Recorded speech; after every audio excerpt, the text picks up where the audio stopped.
Is it a good thing that the supreme leader is dead? Two things can be true at once. This was a brutal dictator. I don't like dictators.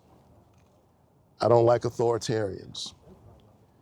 I don't particularly care for people who want to be authoritarians.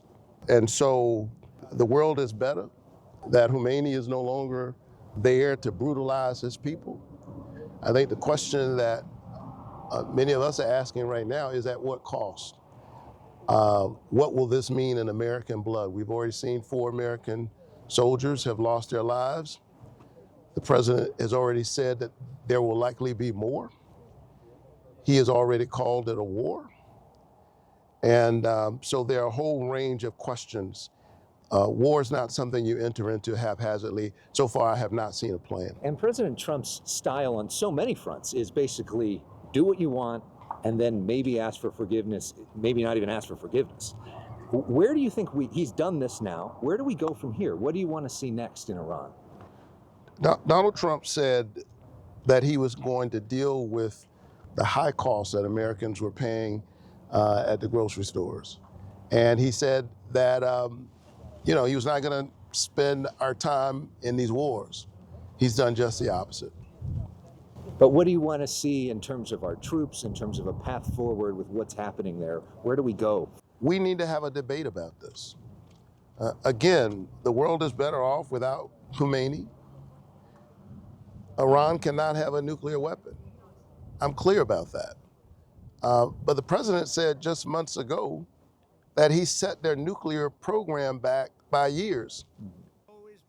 How is it that now all of a sudden we have an immediate threat, that they would be a nuclear threat, that this is immediate, that this is imminent? There's a huge difference between telling me months ago that you've obliterated their capacity, that was his word, right. Obliterated, set them back years, and now all of a sudden we have an imminent nuclear threat. Which is it? The public deserves answers, and the Congress has a responsibility to have a debate and a vote on this. We've seen time and time again, this is how Donald Trump behaves. My question really is, where are my Republican colleagues on this? Right.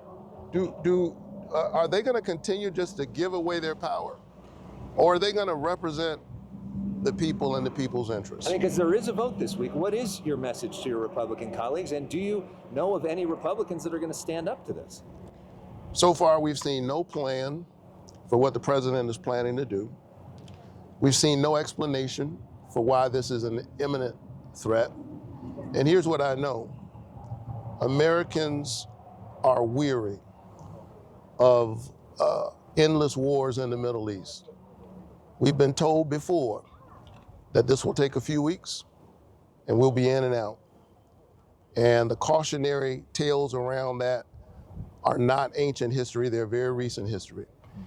The bruises of which people are literally carrying in their bodies right now in real time.